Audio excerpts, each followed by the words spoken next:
Battle for the Cosmic Mountain.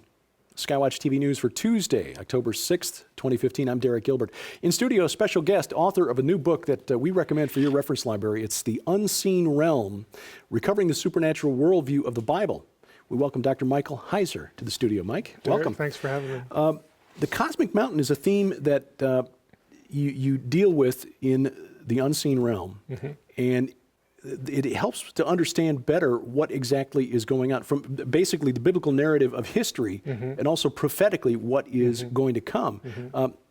Prophetically, we're told that the forces of Yahweh and the forces of evil will meet for a final apocalyptic, cataclysmic battle at Armageddon, which traditionally we've been taught is the Valley of Megiddo. How does that square with a real understanding of the cosmic mountain? Because it's the Valley of Megiddo. Right. What's going on here? Yeah, how do we get what this? Happened to the mountain? Yeah. Well, the short answer is that the final conflict, again, what we think of as Armageddon, is not going to take place at Megiddo. And we know that, again, from a number of reasons in the biblical text that I get into in considerable detail in the book.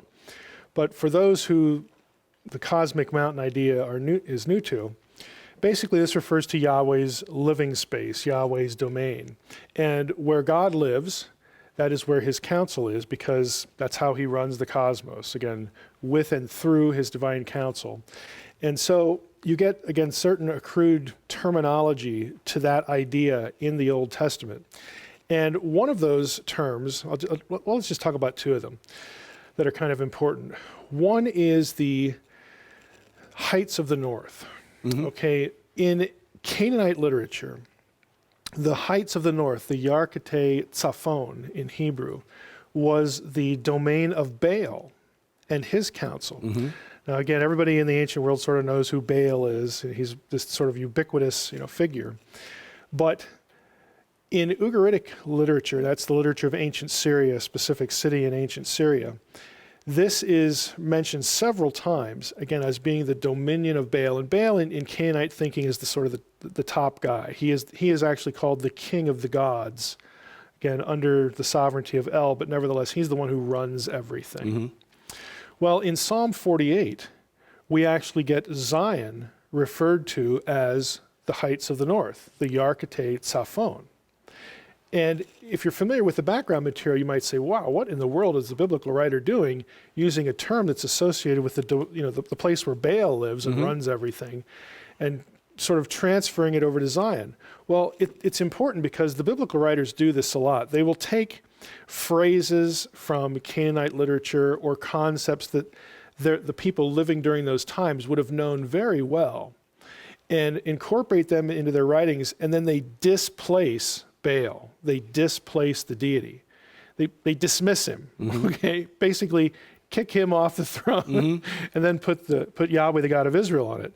So this is why Zion is called the beautiful city in the heights of the north and all that stuff, because Yahweh is the one who runs the cosmos, runs everything from his cosmic mountain. It isn't this flunky over here, Baal. Well, that becomes important when you look at Revelation. We're told that John is explicit. He says, in the Hebrew tongue, the place is Armageddon. If you actually dig into the original text, past the English, you find out that you have two terms there. Har is the first syllable. Okay, Har means mountain. And then you think, well, MGD, that must be Megiddo. Okay? Now, in the book, I talk about MGD and where you get the N at the end and all that stuff. But the problem is, in Hebrew, when Hebrew sort of gets moved into English through transliteration, there are two letters that have the G sound. Okay, Gimel is one, and that would be MGD. But the other one is Ryan. So if you use that spelling, Mem, Ryan, Dalet, you have Har Mored. And you say, well, what is that? Well, guess what that is? That is the height of the north. It's another word for the place where the assembled council meet. In Isaiah 14. The Mount of Assembly. The Mount of Assembly. That's what it is, where, again, the divine rebel that the New Testament associates with Satan or Lucifer, This is the account where he says, again, the divine rebel says, I will be like the Most High. I will ascend above the stars of El. Okay, I will, again, take my seat on the Mount of Assembly. Right? Well, the Mount of Assembly is where God lives. It's where he runs everything. And that is not Megiddo. Mm-hmm. It's Jerusalem. So the final conflict is not a battle at Megiddo. Megiddo isn't even a mountain. I mean, if you go there, you see it's a plain. It's this huge, expansive plain. But the Hebrew term, and John says, look, this is a Hebrew term. In the Hebrew tongue is Har Mored, the Mount of Assembly. It points to Jerusalem as the place that's surrounded. We get that later in Revelation, where the forces of evil are surrounding Zion, again, for the sort of all the marbles shooting match. In the unseen realm, you kind of unpack the divine council paradigm, the understanding that God is one of a pantheon of gods, but not in the way we might understand a polytheistic pantheon. He is like the Most High, and then there are other lesser Elohim, lesser gods, if you will, small g gods. How does that conflict play out in the New Testament, and how would we recognize this concept in our own world today? Yeah, it plays out because in Psalm 82, again, that's sort of the textbook example. In the very first verse, God, Elohim, is presiding over a council, an assembly of Elohim. That's where the concept really, takes hold.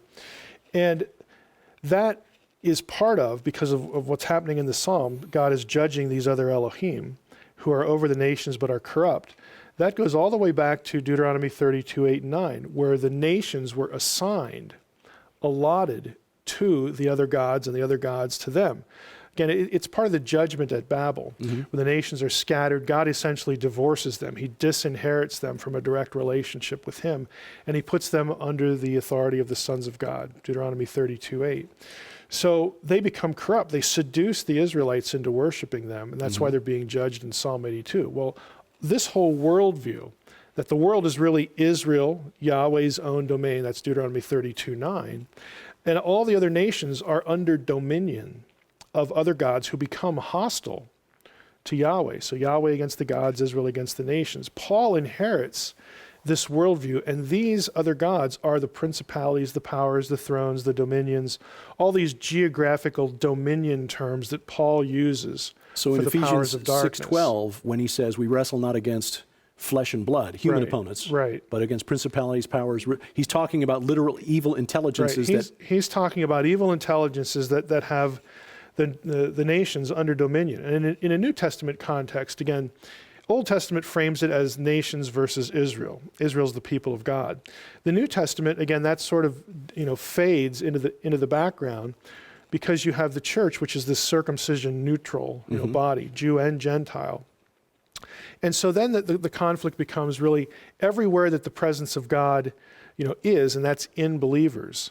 There's spiritual conflict wherever they are, not just, again, in the 70 nations that the Old Testament writer knew that are listed in Genesis 10, but everywhere on the globe, God's plan is to use believers to take dominion over every place. Again, not just what we're restricted to in the Old Testament worldview, but every place. Again, the advance of the kingdom of God is framed really in spiritual warfare terms. We're used to hearing about the kingdom of God and doing nice things to your neighbor and witnessing to people, and those aren't excluded, but the Bible actually from the get-go frames it in terms of a spiritual conflict. And it all culminates at Zion, God's cosmic mountain. Right, that is the final conflict, again, for all the marbles. It brings the conflict, the biblical narrative, into sharp focus. We recommend this book. It is now available, The Unseen Realm, coming soon to the SkyWatch TV store. Dr. Michael Heiser is the author. Mike, thanks for your work. We appreciate the opportunity to talk with you. And thank you for watching as we keep watch. I'm Derek Gilbert, and this is SkyWatch TV.